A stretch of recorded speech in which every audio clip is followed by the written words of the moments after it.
President of Baseball Operations, David Stearns. Thanks, Ethan. Thanks for everyone for showing up this afternoon. I'll say a few words and then happy to take any questions. I think whenever the season ends, it's not a lot of fun. It stings. It still stings for me right now, and it will for a little while. And it should. That means we care about it. That means we're doing something important. That means we made it far enough for it to really hurt. I'm also really proud of the group, the entire organization, the effort, the skill that went into getting to where we ultimately got. It certainly wasn't a straight path. It took some moments of real resilience for us to ultimately get there. And I think in some ways that made it a little bit more special and also a little bit tougher when it ultimately ended. And I think some of what we learned this year and maybe some of the identity that we were able to organically create as an organization will serve us well going forward, that we can carry it going forward and can continue to build off of what we did this year. I also am keenly aware that nothing is predetermined.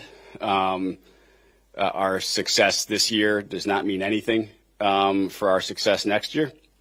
We've got work to do. I'm energized by that work as an organization. We feel like we're in a really good spot, and we're ready to go. And we're eager to build off of this and create the type of sustained competitiveness that this organization deserves, that our fan base deserves, and that we believe is attainable. And happy to answer any and all questions. At this time, please wait for the microphone. There's one on each side. We'll start off with Tony DeComo. You just mentioned the organic identity that this team had. What is the challenge of, maintaining that and having it be a part of winning culture going forward while also recognizing that you have double-digit free agents? You're going to have to rebuild this roster quite a bit. Yeah, so every year is going to be different. And the formula is different every single year. The mix is different every single year. That's also an opportunity for us to continue to grow and get better. There are also some key core elements that we can carry forward. The passion with which we played, the fun with which we played, along with the seriousness with which we pursued winning and competed. Those can be constants. Those should be constants, even if the formula and the mix on the field is a little bit different. And just regarding, probably your biggest free agent, what is your appetite to retain Pete, and how much, if at all, did the last 3 weeks maybe change or alter your opinion of him? Pete's a great Met. He was right out there right before I came in. I told him I was about to answer a lot of questions about him. He told me good luck. He's a great Met. I hope we have him back. I think we both understand this is a process, and everyone's got their own interests. And Pete deserves to go out into the free agent market and see what's out there, and then ultimately make the best choice for him and his family. Will? Hey, David, how do you maybe anticipate balancing how much he means to the franchise versus maybe how a player generally at his position entering his 30s may age? I think all of that is important. Who Pete is as a person is important. What he means to this franchise is important. Who he is as a player is also important, and what he contributes on the field. There's no magic formula to this. There's no equation that spits out what all of that is for us. And so there's judgment involved. There's evaluating the market involved. And we'll see how this process goes throughout the offseason. Have you made a decision on whether or not you will hire a GM this time? I have not made a firm decision. I'm not eager to do it. I think we've got a good group in place here. I'm pleased with the performance that our front office has had. In general, I think we've got a nice leadership team going. If someone were to become available, that I think would be really tough to pass up, then I'd certainly consider it. But we're not going to go through and entertain a huge search process here because I think we've got a pretty good group going. Mike? Do you anticipate asking back the entire coaching staff, or do you think there might be some changes there? At the end of every season, by practice, we're going to go through a little bit of an organizational evaluation period. We're going through that right now, and so not at the point where I can make any declarative statements. I'll say that I was pleased by and large with the performance of our Major League staff, and I think we have a lot of good coaches. Also, you look at your starting rotation. You have 3 big free agents, 3 holes there. How do you think you'll go about rebuilding that rotation? Yeah, this isn't new to us. We faced a similar task last offseason. We're going to have to replace innings. Certainly, part of that could potentially be from some of those guys returning, or we may look elsewhere. But we're going to have to add starting pitching. We're going to have to add multiple starters. We understand that. We went into last offseason with the same need, and I think we'll be able to do it. Manny? Excuse me. So where do you view some of your pitchers showed a lot of improvement from inside the system? David Peterson, Tyler McGill, Jose Budo. Where do you view them next season? Are they all starters next year? Are they relievers? What's your position on them? I think we'll see how the offseason evolves and where we are in spring training and beyond. And I think one of the things we saw this year and continue to learn is that roles evolve over the course of the season, and a particular pitcher may be a starter in one segment of the season and then pitching high leverage innings out of the bullpen in another. And it could go the other way as well. So all 3 of those players have demonstrated the ability to both start and relieve at the major league level. And sitting here a couple days after our season just ended, I'm certainly not in a position where I can say what role they're going to fill on our team come spring training or even the regular season. And just kind of along the same lines with Ronnie Mauricio, he should be fully ready to go in spring training. Where do you view him moving forward? I think step one for Ronnie is we need to get him doing baseball activities. We're now working on close to a year without baseball activities. And so, that's our goal as an organization. I do think we're making progress. It has definitely gone a lot slower than we expected. But we need to get him on the field doing baseball activities, and then we can start thinking about what that position distribution might look like.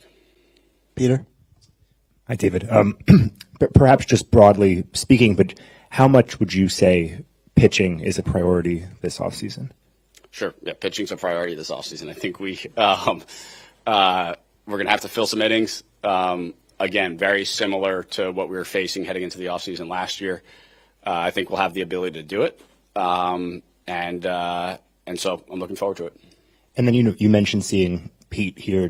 I'm interested to know what were conversations like with him during the season? I mean, were you checking in about contract stuff? Did that come up often? Just what are those conversations like? No, Pete and I, frankly, have never really talked about his contract face to face. I think those conversations are best left generally with the player's representative. But Pete and I talked about the team plenty. He's very invested in our group. Certainly was very invested in this team this year, and obviously got some enormous hits for us down the stretch. Mark? I know in this modern era of baseball, versatility is huge. But when you have a kid that's 24 years old that sees the opportunity at third base in Mark Vientos, some of the talk is if Pete leaves, maybe he might shift over to first. Is that putting too much on a kid who sees the opportunity, played well, his defensive metrics were good, to have to worry about a new position next year if that would be the case? Yeah, I think we'll cross that bridge when or if we come to it. I think Mark demonstrated the ability to play third base, did a great job this year. At this point, heading into the offseason, I'm certainly not going to speculate or comment on any sort of positional switch. Tim? You've got a lot of money coming off the books this year. You're probably operating with more financial flexibility and freedom than maybe you've ever had before as a lead baseball decision maker. What's the opportunity in that, and then what's the challenge in that as well? Yeah, we've got financial flexibility. It means that pretty much the entirety of the player universe is potentially accessible to us. That's an enormous opportunity. I envision us taking advantage of that opportunity and being aggressive in certain spaces. We also have to recognize that we want to set up our organizational pattern so that we can invest in free agency, invest where we think we need to complement the club on an annual basis. So you're right. We have a lot of money coming off the books. I would expect us to spend some of that, a good portion of that, to complement our team, to improve our team heading into next year. We're also not going to do anything that hamstrings us in future years and prevents us from continually adding, supplementing to our core group. Do you have to keep in mind any of the luxury tax threshold numbers in your mind, whether it's the first one, whether it's the one that prevents your draft pick from moving back or anything like that? I think, look, they all matter, right? Like they're yes. So the answer is yes. I keep them all in my mind. They all come with different penalties, financial draft pick compensation, potentially international market spending capability. So yes, all of that is on my mind and will play a part in how aggressive we are in certain spaces. Laura? Just presuming that he does opt out, is there mutual interest between in terms of his coming back? Sure. Sean's been great here. And not only on the field, but off the field as well. So yes, another player that would be great to have back. And where do you view, if you know, Brett Brady's role next year? Yeah, I think that's to be determined. We still have a very high opinion of Brett. I think he is a player who continues to develop his versatility, ability to play multiple positions. And it's probably tough right now, and frankly, maybe even tough at spring training to know exactly where it's going to fit. But he's a very talented player. And as we saw this year, talented players can step up and take advantage of opportunities when they come and become big parts of our team. Mike? How do you feel about where your farm system is today compared to 1 year ago? Yeah, I think we continue to progress in the right direction. I think we're a little bit deeper than we were probably 1 year ago today. Part of that's through continued development of some internal players, and part of that's because we added a whole nother draft class, which is always helpful. We had a lot of injuries in our system this year on the position player front, and so I'm not sure we saw the amount of position player development at the top of the system that maybe we anticipated at the front of the season. But these guys are still good players. Some of them are playing in the fall league right now to get more at bats under their belt. And I would imagine a number of those players from a position player perspective who are generally towards the top of our organizational prospect rankings have a chance to really impact a major league team next year. And other than Brandon Sproat, who are some of the pitchers maybe that stood out to you who could be in the mix for jobs next year? I thought, Blade Tidwell getting to AAA was a big advancement in his development. Noel McLean having a really nice year getting to AA. And look, we saw elements and certain starts, certain periods of performance from Vassell and Hamill that were also really encouraging. We probably just didn't see the consistency that they or we would have liked, but I still think there's something there with those guys. And so, those guys continue to progress. We talk about it all the time. Development is not linear. We don't know exactly when a prospect is going to figure it out to get to the big leagues, but we believe in all those guys. Will? David, last off-season, it seemed like based on your comments at winter meetings and at other places, it seemed like there was just that one big shot at a major free agent of long-term contract or significant money. Do you anticipate this market playing out differently in that regard for you? I don't know. I think it's too early to determine exactly where we're going to take our shots. And so we'll continue to evaluate that plan and that path as we move through the offseason. Also, last year you had obviously hit on Severino and Minaya. Both of those guys were coming off of injuries or just down seasons in some instances. Does their success and maybe the identification of those guys, the training staff's work with those guys, increase the appetite for maybe going down that path again with other types of those pitchers? Look, I think the ability to have pitchers come in and experience success here is important. Not only because it reinforces some elements of our processes and maybe helps us understand player identification or keeping players healthy, but also it proves to other players that we have a system here that potentially can help them bounce back, stay healthy, whatever it is for that particular player. So, ultimately it's a credit to Sevy and Sean that they put in the work and they were able to perform over the course of a year. I think those types of deals are always going to be part of our strategy. And so we'll see what's out there this year. Tony? Just to follow up on that, I have two follow-ups, but to follow up on that, your track record both here and in Milwaukee, you've never really signed pitchers to long-term deals. How much of that was maybe just financial limitations in Milwaukee, and what is your appetite for doing that if warranted? In all of these different segments of the player universe, there are no hard and fast rules for me. I really do think we have to take each individual decision, looking at the individual player, to determine whether we think a long-term investment is warranted, is wise, is the best interest of the organization. If we look at the history of long-term investments in pitchers, it is not overwhelmingly a rosy picture, but there are pitchers who have gone into their mid or late 30s and pitched very well. And so if we think we can identify that, then there could be exceptions. And then just regarding the CBT, is there any realistic world in which you could or would go under it completely, reset it this year, or just given the nature of your roster, do you kind of have to assume you'll be in one of those deals? At this point in the offseason, I don't think it's fair for me to speculate on anything. I would expect us to be active in free agency. I would expect us to go out and try to improve this team. Where ultimately our payroll lands, at this point, I really can't say. Jerry? Hey, David, two quick ones. First, how are Francisco and Brandon heading into the winter health-wise after what they battled down the stretch for you guys? Yeah, with both those guys, they kind of both battled through the worst of it while playing and ended the season in a pretty good spot. Brandon was moving pretty well the last couple games.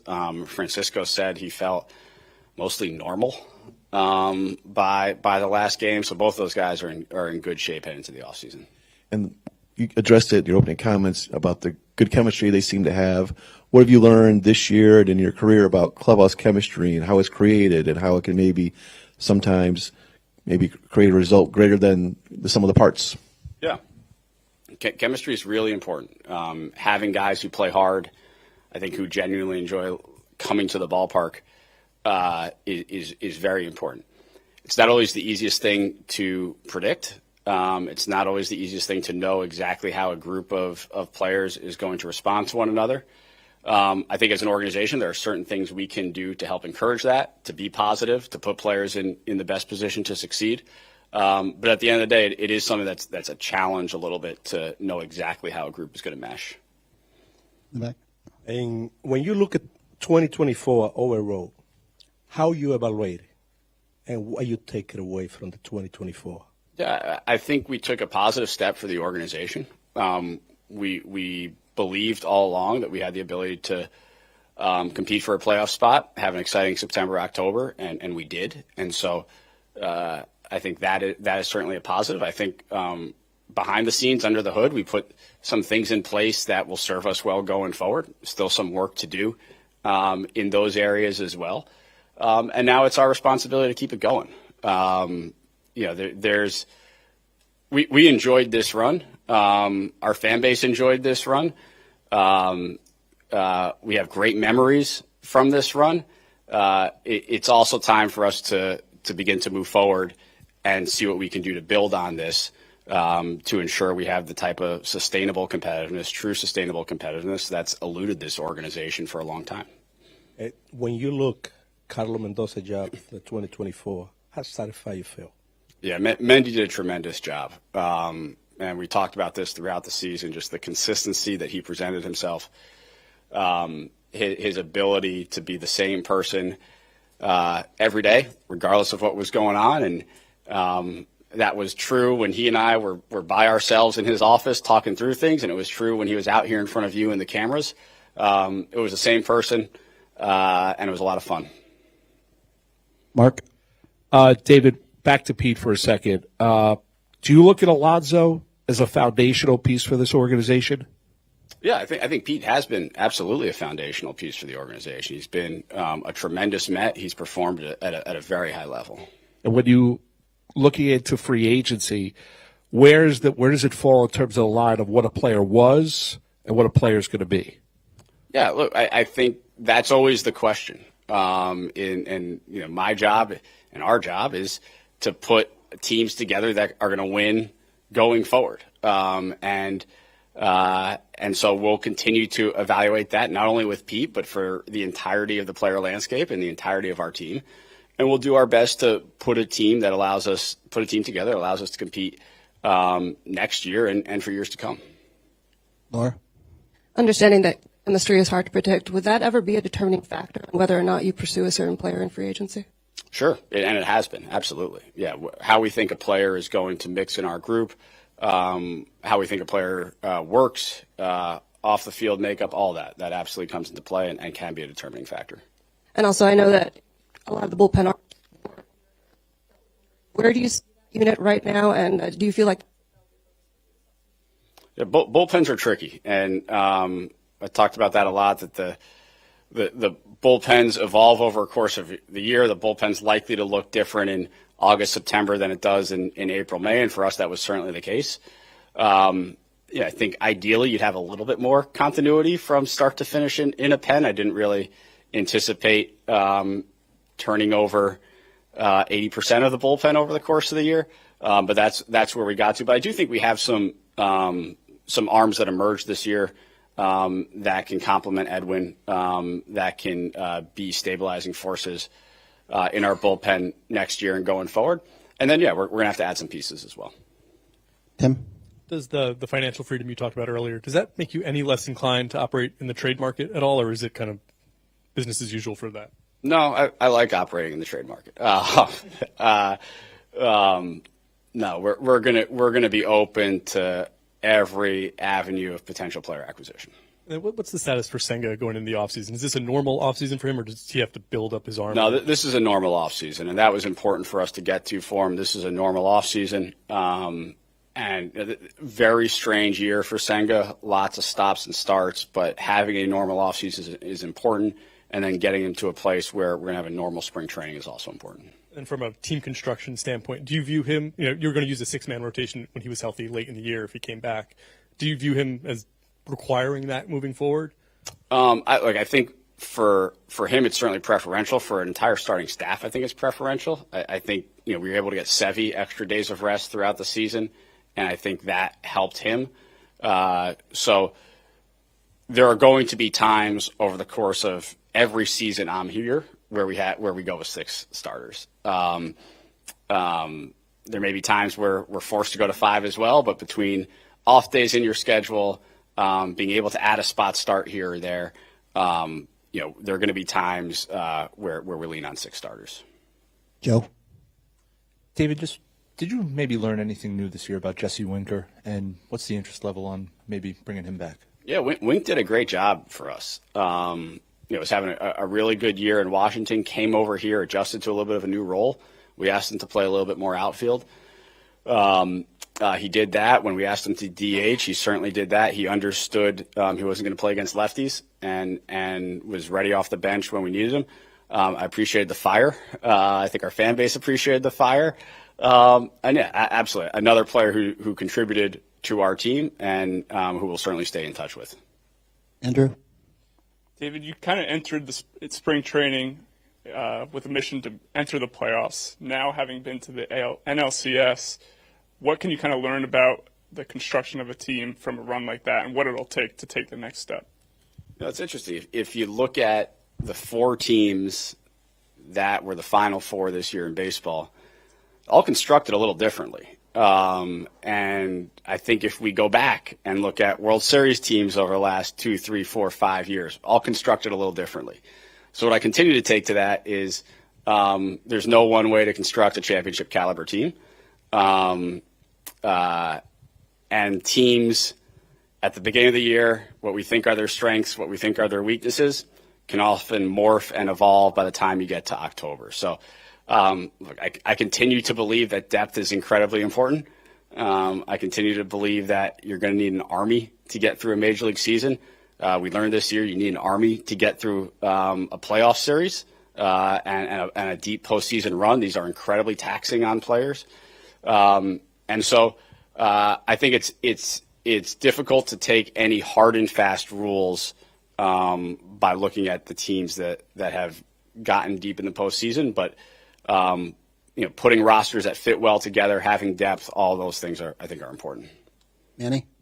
Just piggybacking off of Laura's question before, Daniel Nunez, where is he now, and where do you see him fitting with the roster next year? Do you think will he have to compete for his job next season, or do you see him as someone who can slide right into the bullpen? Yeah, he's progressing well from his PRP.